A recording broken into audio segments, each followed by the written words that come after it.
The joyous word of the day is God turns defeat into victory. God turning defeat into victory implies a lot of things. Today we are going to look at Micah chapter 7 verse 8. Do not gloat over me, my enemy. Though I have fallen, I'll rise.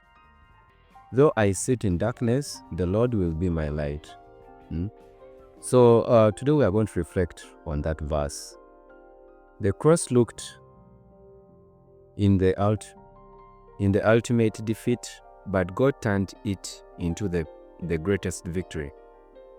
In the same way, what seems like a loss in your life is not the final chapter. So God specializes in turning setbacks into comebacks.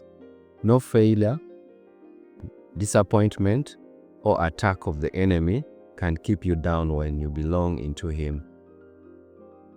Trust that He is working behind the scenes to bring a greater testimony out of your situations. So there are very many situations out there. You may be failing, you've set up a business, but nothing is working out. But today I bring you this joyous word, how God turns defeat into victory. God has a way of turning what seems like defeat into a victory, often in ways we don't expect. Throughout the Bible and in our personal lives, we see examples of how God uses setbacks, hardships, and failures to bring about great good. Here are some of the ways. One is redefining victory. What looks like failure to us may actually be a setup for something greater. When Jesus was crucified, His followers thought it was the ultimate defeat. But through His resurrection, what seemed like a loss became the greatest victory of all times, defeating sin and death. That's 1 Corinthians chapter 15 from verse 55 to 57. The other one is using trials to strengthen your faith. God often allows struggles to redefine and grow us. Joseph was betrayed by his brothers, sold into slavery, and imprisoned. But in the end, God elevated him to a position of power in Egypt, where he saved many lives. That's in Genesis chapter 50 verse 20. The other is turning weakness into strength. Paul spoke of a thorn in the flesh that troubled him, but God told him, "My grace is sufficient for you, for my power is made perfect in weaknesses." That is 2 Corinthians from verse 12. 2 Corinthians chapter 12 verse 9.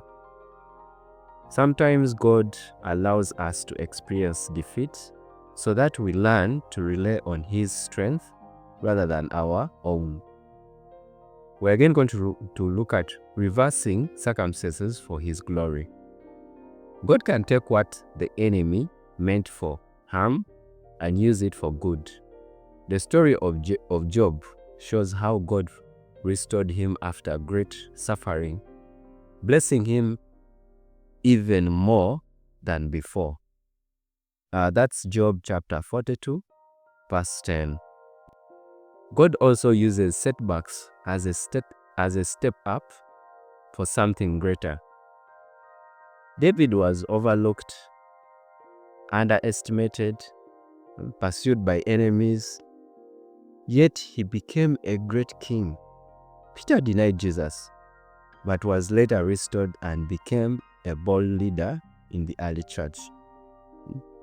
How to trust God in defeat? You always have to pray and seek His guidance. God is always working behind the scenes. You also have to set and stay faithful, even when things look bleak or remain. You just have to remain obedient in His word.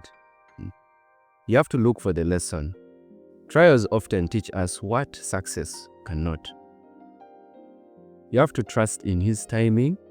God's plan is always better than ours.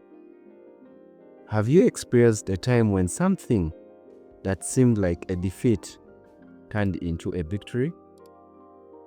So today's meditation is, have you ever seen God turn a loss into a victory? How can you shift your mindset to see setbacks as a step up for God's glory? What area of your life needs God's redemptive power today? So further reading, let's look at Romans chapter 8 verse 28. Let's also look at 2 Corinthians chapter 12 verse 9. Then we shall also look at Genesis chapter 50 verse 20. I really want to thank you all for watching, and always stay blessed. Thank you.